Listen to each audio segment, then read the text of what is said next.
Conservative activist Chris Hicks of Claremont County has long drawn controversy for calling out what he sees as corruption inside the Republican Party both here and statewide.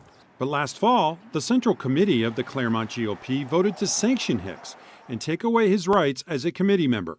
So he sued and recently lost a court decision challenging that move.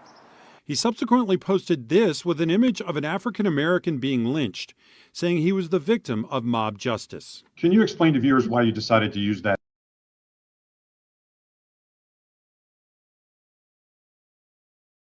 Party? Lynching is the top of the chart in terms of the concept of what happens when mob justice comes into play. Mob justice is never good. Mob justice is never right. And I would encourage people to read the actual post. And I think that the use of that imagery is perfect for the situation. Cincinnati NAACP President Joe Mallory strongly disagrees. It's an absolute false equivalency, and I believe that the guy's tone deaf because he's doubling down trying to say that, oh, well, there's something that happened to me and that was mob justice. I don't think he's really in touch with what's really reality. Last week, Mallory sent this letter asking the Claremont County GOP to address the situation. Late last week, party chair and Claremont County Commission President David Painter responded, saying the party is asking Hicks to resign and calling the post racist.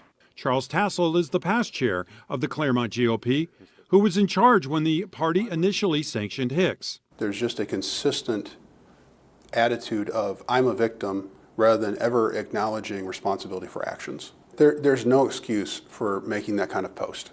It is not acceptable. It is beyond civility, and that is not acceptable within the Republican Party. James Pilcher, Local 12 News. Hicks continues appealing the decision upholding the party's sanctions against him. Members of the Central Committee of the Claremont County Republican Party meet again Wednesday to see if they can take any further action. You can also read the original letter from the Cincinnati NAACP and the response to that letter by Claremont County Republicans inside James's story on local12.com and our free Local 12 News app. You can always find our stories here on YouTube, but go ahead and click subscribe to get notifications and stay in the know.